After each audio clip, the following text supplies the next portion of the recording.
guiado tu camino y a tu lado siempre está. Sus promesas cumplirá y a su tiempo lo verás. Eres parte del pueblo de Dios, Él te levantará, te restaurará y tu victoria llegará. Fuiste llamado y escogido, a su voz has respondido. Es tiempo de creer.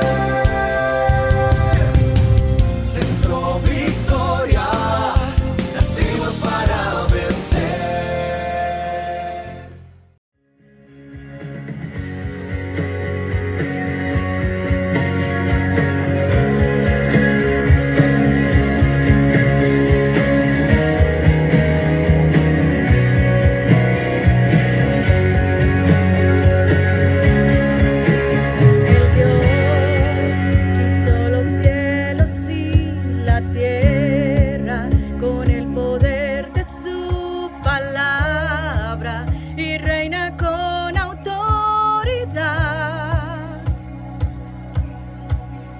El Dios que aún los vientos le obedecen, una palabra suficiente para los muertos levantar. Nadie es como Él, oh gran yo soy. Tú eres el Dios que adoramos, todopoderoso y soberano, grande misericordia y poder para salvar. Tú eres el Dios que adoramos, quien derrotó a la muerte y el pecado, glorioso Redentor y Rey, te adoramos.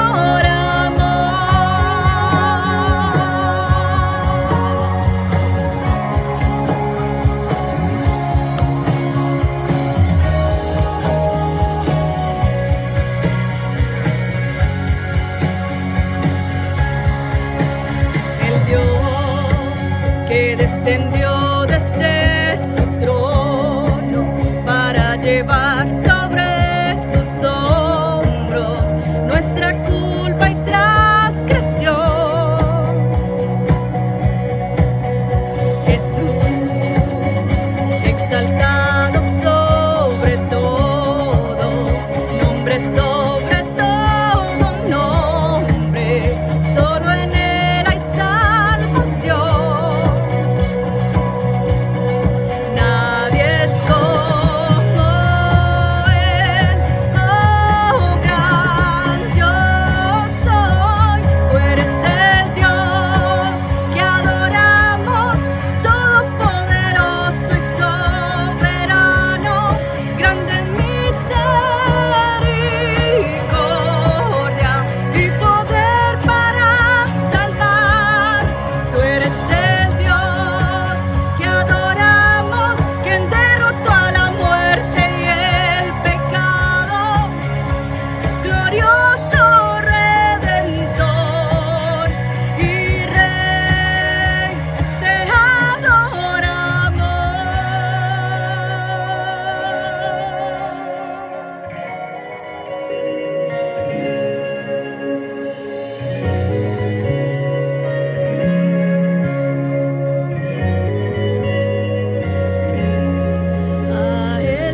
Alguien puede confesar fuerte que la Biblia es la palabra indestructible de Dios, que yo soy todo lo que ella dice que soy, que yo tengo todo lo que ella dice que tengo y que yo puedo hacer todo lo que ella dice que puedo hacer. Y esta noche una semilla poderosa será plantada en mí y en cada uno de ustedes. Recibimos al pastor Yamil Jiménez con un aplauso.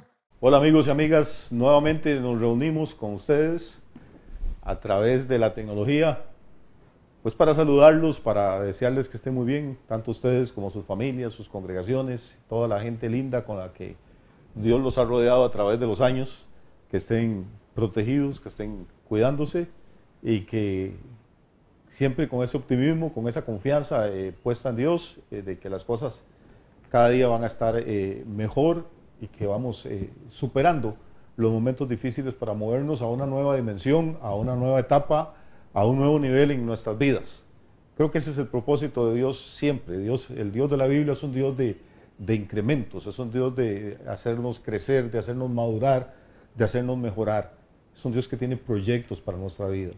Como dice el profeta en el Antiguo Testamento, que Él tiene planes para nosotros, y son planes de bien, planes de paz, no son planes de hacernos daño. Muy bien, en esta ocasión que ustedes me honran con su atención, yo quisiera compartir, hablando del Antiguo Testamento, un texto muy bonito que se encuentra en el primer libro de los Reyes, el capítulo 17. Es un texto muy conocido, pero no por conocido deja de tener un profundo significado y deja de tener enseñanzas y lecciones que nos pueden ayudar para nuestro caminar diario como creyentes, como seres humanos, como padres, como hijos. Creo que hay algunas lecciones ahí que serían muy provechosas de repasar. Y si ya las conoce, pues qué bien, refrescamos conocimientos. Y si no, pues que nos sirvan para reflexionar en estos días. Ese texto que les hablo del primer libro de los Reyes tiene que ver con el profeta Elías, que fue uno de los profetas más famosos en el pueblo de Israel y que vivió hace unos 2650, unos 2700 años. O sea que la historia tiene historia. Estamos hablando de 26, 27 siglos atrás.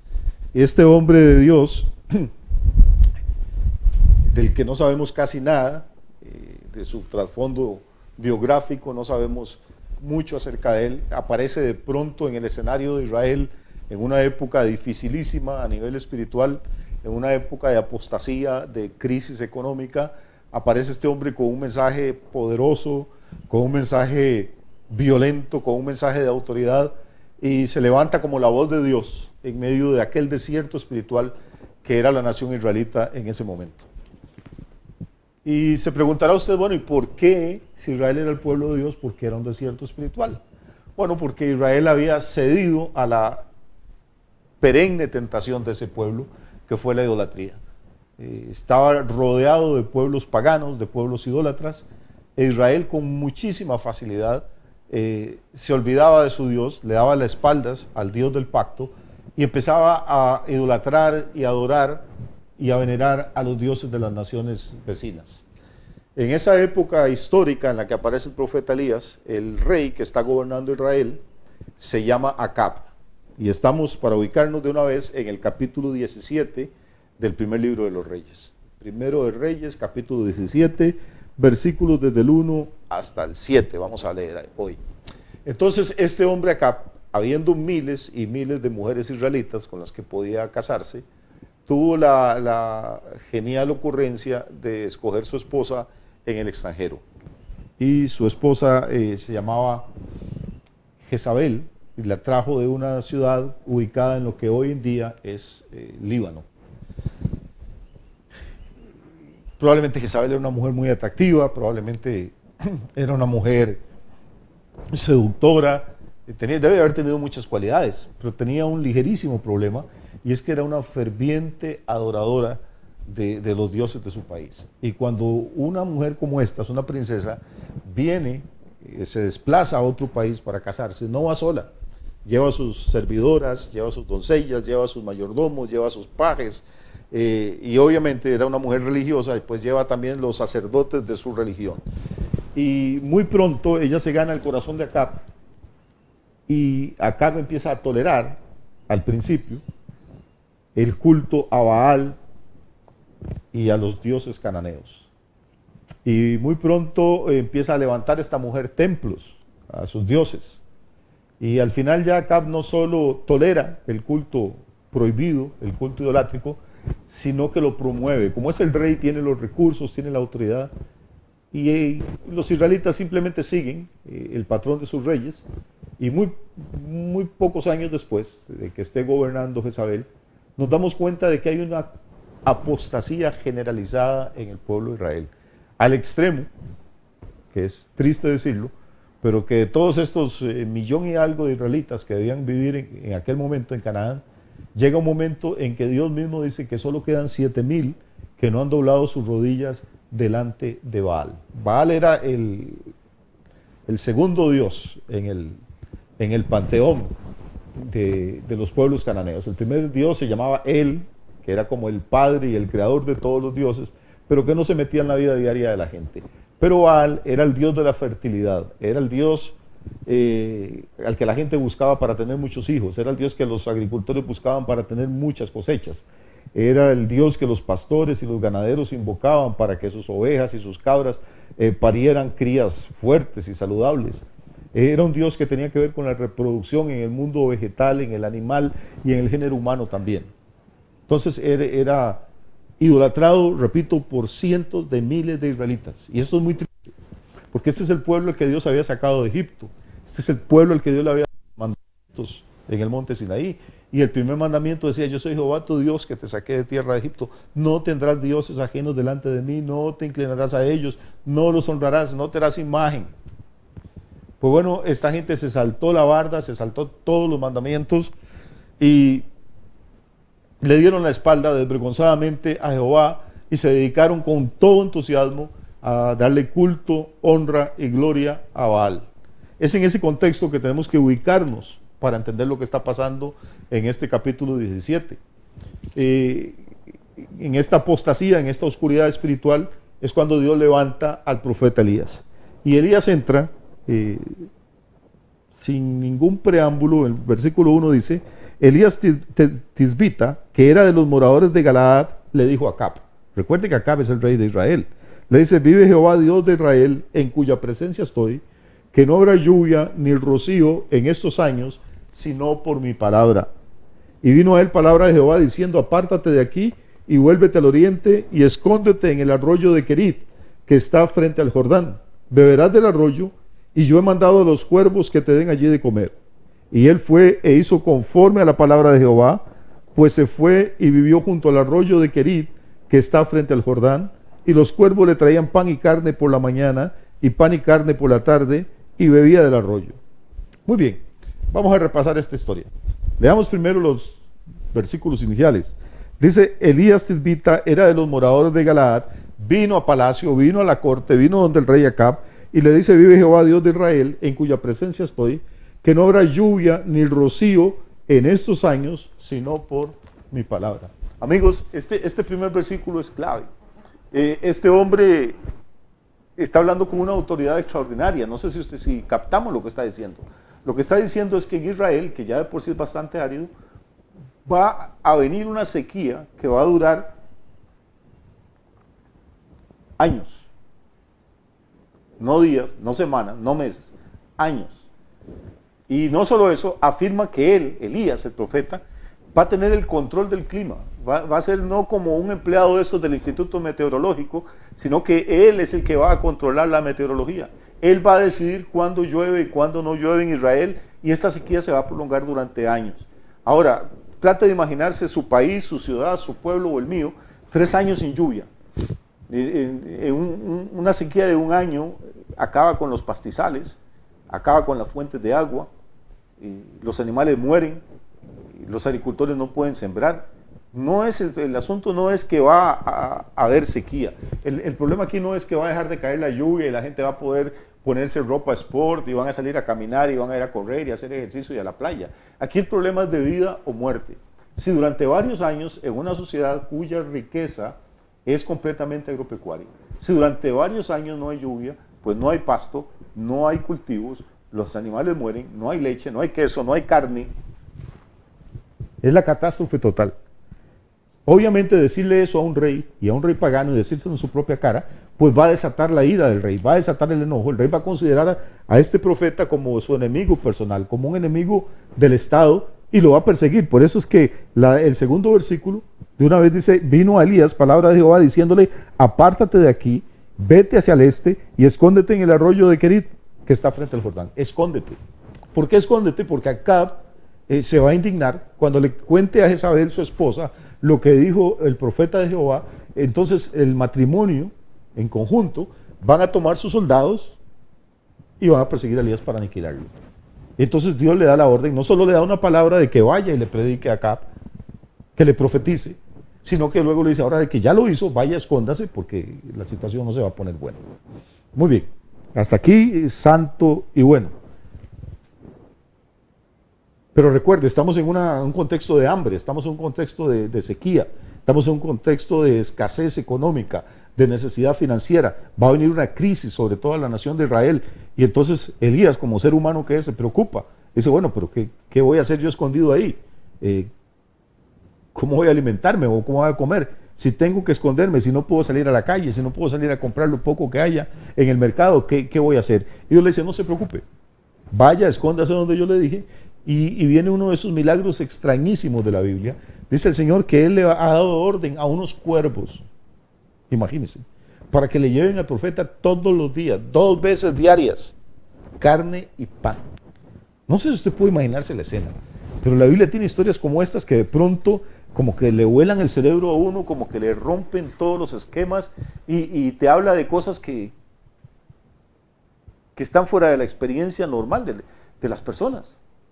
Cuervos llevando pan y llevando carne. ¿De dónde se robaban el pan los cuervos? ¿De dónde robaban la carne para llevarle al profeta? No tenemos la menor idea, pero Dios le dice esa cosa inverosímil, esa cosa tan difícil de creer, esa cosa que no había tenido ningún precedente en la historia, y Elías la cree. Elías es un hombre con una fe extraordinaria. Elías le cree a Dios su palabra, no le cuestiona, hace exactamente lo que el Señor le dice y se esconde, y ahí pasa. Eso es lo que nos dice la Escritura. Verso 6: los cuervos le traían pan y carne por la mañana y pan y carne por la tarde, y bebía del arroyo. Entonces tiene Elías resueltas las 2 necesidades fundamentales de un ser humano en ese momento: pues comer y beber.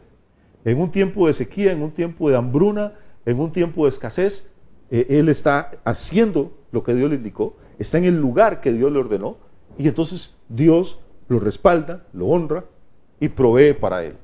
Eso es importante que lo tengamos en cuenta.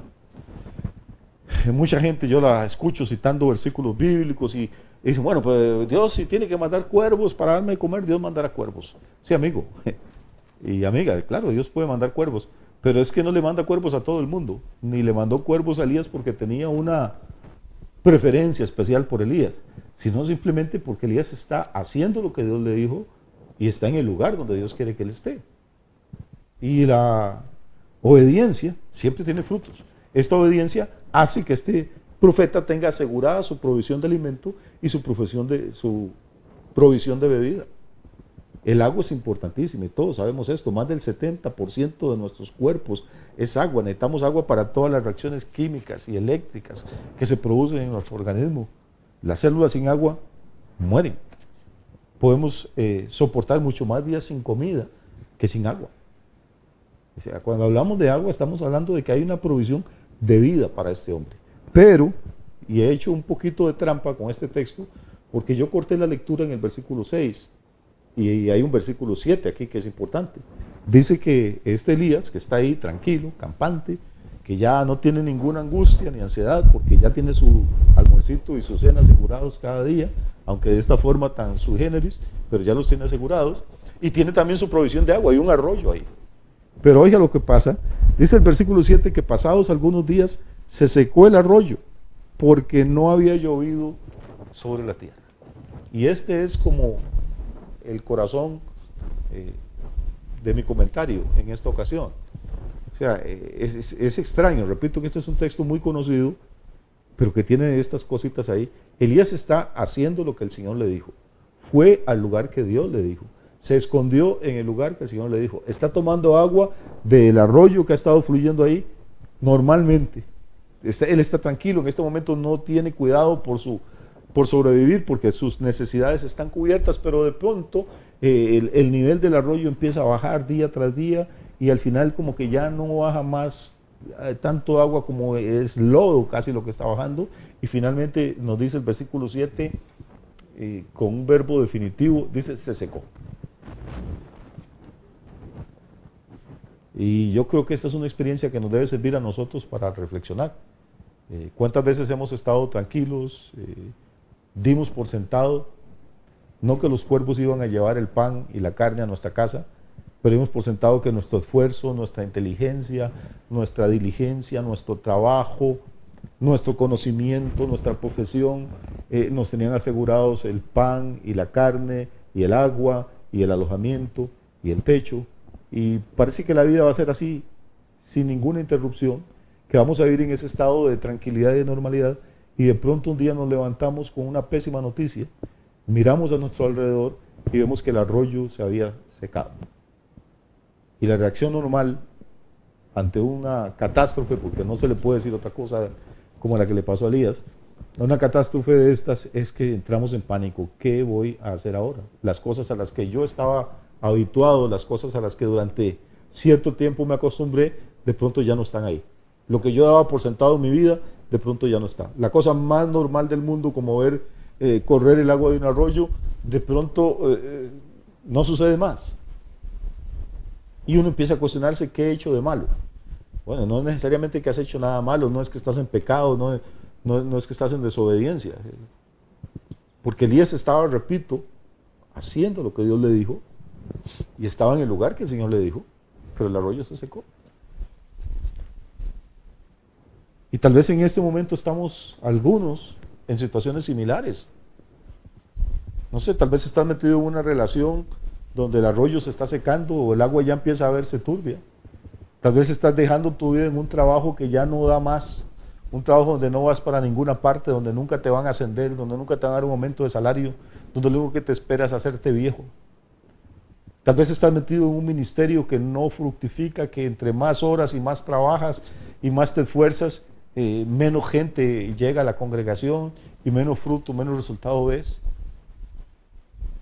A veces te estás metido en un negocio, en una empresa que no lo has cerrado, tal vez por puro vanidad, por orgullo, no sé, por el qué dirá la gente, pero te estás matando, trabajando, dejas ahí 8 o 10 horas al día, te desvelas en la noche y realmente el arroyito ese cada día lo que llega es menos líquido, cada día produce menos ingresos y va a llegar el día en que se va a secar. ¿Qué vamos a hacer? ¿Qué hace uno cuando se da cuenta que se secó el arroyo en su relación, que se secó el arroyo en su ministerio, que se secó el arroyo en su negocio? Y esto es lo que va a demostrar realmente qué es lo que tenemos dentro. Es que cualquiera es profeta, cualquiera es pastor, cualquiera es predicador, cualquiera es creyente. Cuando los cuervos están volando, cuando vimos el batir de las alas, cuando nos llega el aroma de la carne, cuando nos llegan con el pan recién horneado en la mañana y pan recién horneado en la tarde, cuando vimos el murmurar del riachuelo a la par de nosotros y sabemos que el agua fresca y pura y cristalina la tenemos ahí al alcance de la mano, qué fácil es confiar en Dios, qué fácil es creer en Dios. Pero lo que demuestra realmente qué tan real es nuestra fe, porque la fe tiene que ser probada. Recuerde lo que escribía el apóstol Pedro, que si el oro es necesario probarlo por medio del fuego, nuestra fe, que es mucho más valiosa, mucho más preciosa que el oro, tiene que ser probada. Ahora no es que nos van a meter a una hoguera para ver si tenemos fe o no tenemos fe. Es simplemente que Dios a veces permite que los arroyos se sequen. No porque hayamos hecho algo indebido necesariamente, sino porque Él tiene un propósito, que no está obligado a explicarnos a nosotros. Les decíamos la semana pasada que cuando el arroyo se seca, la primera pregunta, la normal, la que yo me he hecho muchas veces, y algunos de ustedes se la habrán planteado también, la primera pregunta es, ¿por qué? ¿Por qué a mí? ¿Por qué si hay gente peor que yo? Si el otro, el vecino es un sinvergüenza, si conozco a aquella señora que no es muy bien portada, si aquel es deshonesto, ¿y por qué yo que trato de hacer las cosas bien, que no soy perfecto, pero que lucho por ser íntegro, por qué me pasan estas cosas? Y esa pregunta es normal, nos la hemos hecho todos, pero es errónea. La pregunta, decíamos la semana pasada, que demuestra que uno está madurando, que está creciendo, no es tanto ¿por qué a mí?, sino ¿para qué a mí? ¿Cuál es el propósito? Yo supongo que Elías, que tenía un carácter así como el nuestro, era medio impulsivo, medio colérico, Elías, la primera pregunta fue enojarse y decir, bueno, pero ¿por qué? ¿Qué le pasa? El Señor me manda acá y ahora va a dejar que me muera de sed. Pero como era un hombre de Dios, tuvo que llegar el momento en que se le bajó un poquito la ansiedad, se le bajó la angustia, se le bajó el enojo y tuvo que empezar a reflexionar y entró a la segunda fase. La segunda fase es, ¿para qué? ¿Para qué se secó el arroyo? Y entonces ahí es donde Dios puede intervenir. Porque cuando uno se pregunta para qué, tarde o temprano le va a llegar una respuesta de parte del Señor. El versículo 8 nos dice, vino luego a él, luego de que se secó el arroyo, vino luego a él palabra de Jehová diciendo, levántate, vete a Sarepta de Sidón y mora allí. He aquí yo he dado orden allí a una mujer viuda que te sustente. Entonces yo creo que aquí está la clave. Esta historia es tan importante que el Señor Jesús la utilizó en el Nuevo Testamento para hablar. Sidón está exactamente en el Líbano, en el lugar de donde había venido Jezabel, de donde había venido esta señora que fomentó la idolatría. Ahora Dios va a llevar a esa ciudad de paganos, de incrédulos, así como Baal mandó a su sierva de Sidón hasta Samaria. Ahora Dios va a mandar a su siervo desde Israel hasta Sidón. Y hay una mujer ahí, en aquella ciudad, que no es israelita, porque es viuda, es temerosa de Dios. Y Dios trató con esa mujer y le dijo, mira, va a llegar un hombre así, así, cuando llegue, hónralo, cuando llegue, atiéndelo, porque te va a hacer bien. Él va a ser una bendición para tu vida. ¿Ves qué interesante? Entonces el arroyo se seca con un propósito. Esta señora a la que Elías en su vida ha visto, que ni siquiera se imagina que existe, tiene una necesidad terrible también. Está a punto, pero a punto de morir de hambre. Y tiene un hijo, es viuda, es el cuadro de la necesidad más desesperada. Y Dios cierra la llave, cierra el fluir del arroyo para que Elías tenga que moverse a otro lugar. Lo saca de la frontera de Israel, hace que su ministerio bendiga vidas en el extranjero, lo usa con un milagro poderoso allá en Sidón. Y 700 años después, esa historia la toma el Señor Jesús y se la cuenta a la gente y la tenemos en el Nuevo Testamento para enriquecer nuestras vidas. Entonces, en esos tiempos que parece que el arroyo se está secando, debemos de entender una cosa, no son tiempos para entrar en pánico, son tiempos en que nuestra fe está siendo probada, en que debemos de mantenernos creyendo lo que hemos creído siempre, que el Señor está en el trono, que a veces el arroyo fluye, que a veces se seca. Decía el apóstol Pablo, estoy acostumbrado a tener escasez y también a tener abundancia. Cuando hay abundancia, pues celebramos, le damos gracias a Dios, compartimos con otra gente. Cuando hay escasez, cuando hay crisis, cuando el arroyo empieza a ponerse medio turbio y a bajar con más lodo que agua, pues igual apretamos los dientes y le decimos, Señor, aquí sigo, aquí me trajiste, y estoy seguro que si el arroyo se seca por completo es porque me vas a mover en otra dirección. Pero tu ministerio no se va a morir, no te vas a morir solo, no te vas a morir sola, no te vas a morir de hambre. Si el negocio hay que cerrarlo, se cierra y Dios te dará uno mejor. Los tiempos cambian. Y no hay un ser humano, ni cristiano, ni budista, ni musulmán, ni ateo, que no haya tenido algún día una época mala. Todos hemos pasado por la experiencia de que de una u otra forma el arroyo en el que confiábamos, el arroyo natural, el arroyo que había estado fluyendo ahí desde hacía siglos o milenios, un día se seca. Lo que dábamos por sentado ya no está ahí. Y la primera reacción, repito, es el temor, la angustia. ¿Por qué me está pasando esto a mí? Pero esta reflexión de este momento es simplemente para ver si podemos cambiar el enfoque.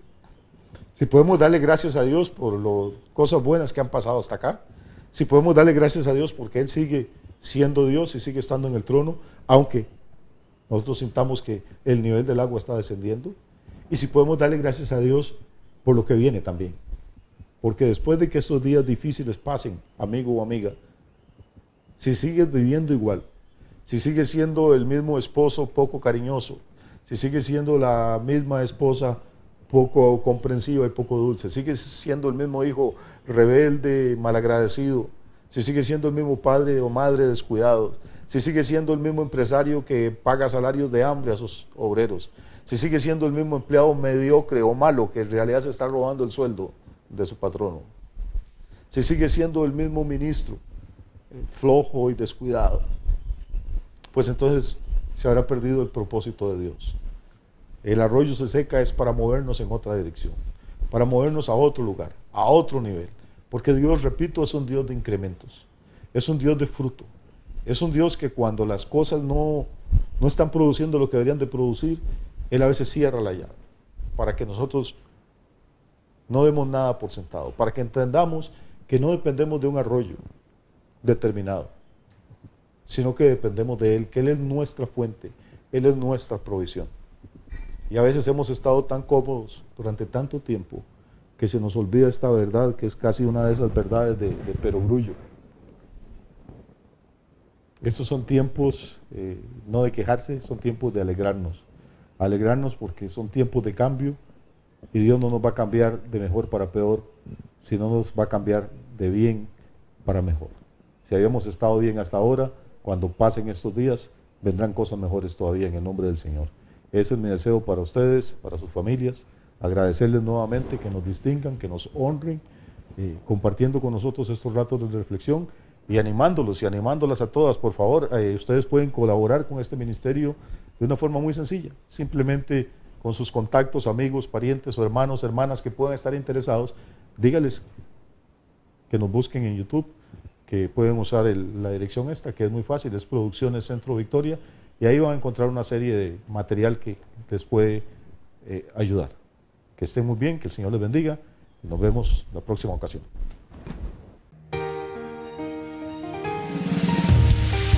Dios ha guiado tu camino y a tu lado siempre está. Sus promesas cumplirá y a su tiempo lo verás. Eres parte del pueblo de Dios, Él te levantará, te restaurará y tu victoria llegará. Fuiste llamado y escogido, a su voz has respondido. Es tiempo de creer.